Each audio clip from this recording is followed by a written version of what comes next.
I have my audience of 1, 2, 3, 4, 5, 6, 7, 8, 9.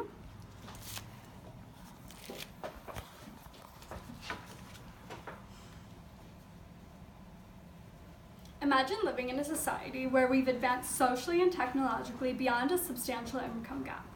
Imagine living in a place where education is not only reasonable, but completely accessible.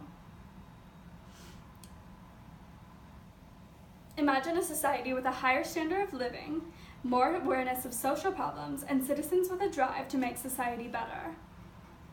This type of community is one that we, as Americans, could live in if our higher education were accessible for everyone. As a second-year community college student, I understand the importance of accessibility of education. My college experience has been a combination of trying to balance my finances while also trying to finish as quickly as possible. With the cost of tuition nationwide continuing to climb, many students are finding any kind of higher education more and more inaccessible. I can imagine that many of you attend CSN like I do because it is the most financially feasible option.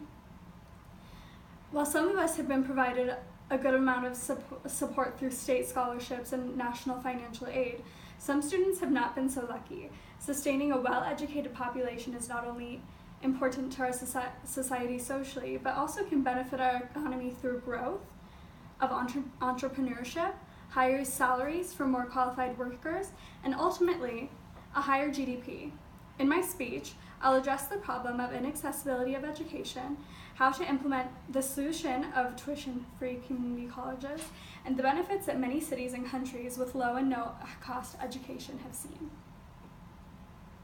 Student debt is hurting economic growth, as fewer and fewer young Americans are able to afford homes, small businesses, and otherwise contributing to the flow of money and economic growth.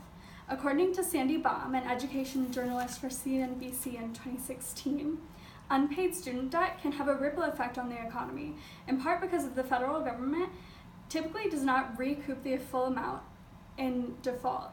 While the government does eventually recover the cost of most college loans, this lag could cause a lag in the economy, not only for the government, but for students as well.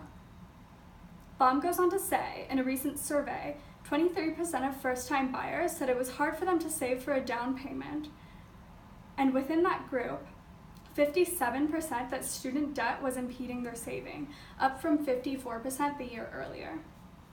This demonstrates that the rising cost of college and higher accumulation of student debt has impeded young people with college degrees to become players in the economy. While most Americans still see college as the universal path to success and a comfortable life, this path is inaccessible to many low-income students. Low-income students, high school students, often attending college, but end up going to community college where, according to Isabel Sawhill, an educational analyst in 2016, says, students are much less likely to finish. Sawhill continues that many low-income but high-achieving students lack the preparation that many middle-class students do. For example, Sawhill says, they are often unaware of the fact that many top-tier universities are seeking a more diverse student body and would provide generous financial aid, enabling them to attend.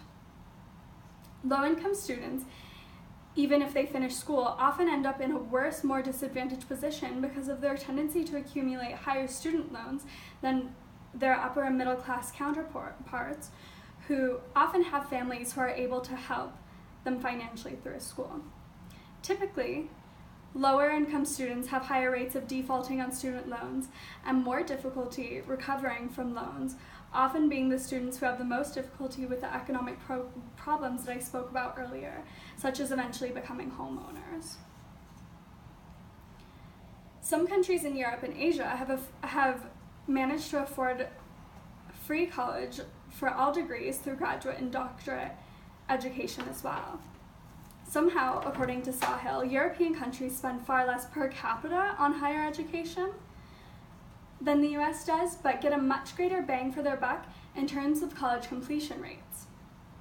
European institutions have managed to keep college costs low for students in the state while simultaneously seeing better graduation and success rates. Lots of countries who enjoy free college education don't have substantially higher taxes as much as they properly allocate funding towards education.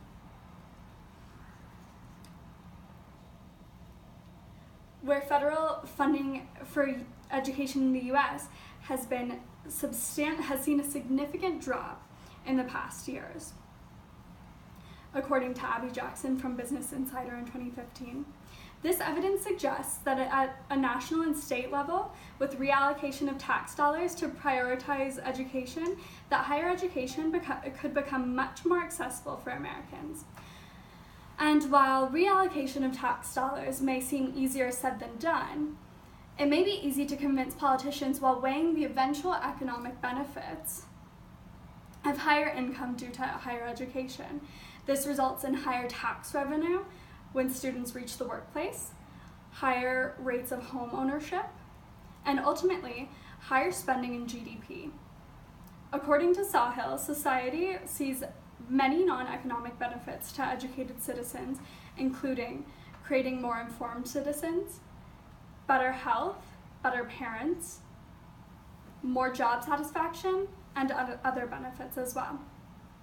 To have a generally happier, healthier, more productive workforce could benefit society as a whole and would be a reason enough for politicians to pass legislation to fund community college enough to provide free tuition, as costs are already generally low. In conclusion, Americans could benefit immensely from having more accessible higher education, and tuition-free community college is a viable step that could bridge the gap for many students who would otherwise be unable to attend college. Because of the lack of accessibility, many students end up wasting their time and not finishing, and more often than not, low-income students suffer the most from issues of high tuition and inaccessibility. The solution, more funding towards education, while it could be initially costly, would end up benefiting our economy more than harming it by seeing more productive, healthy society.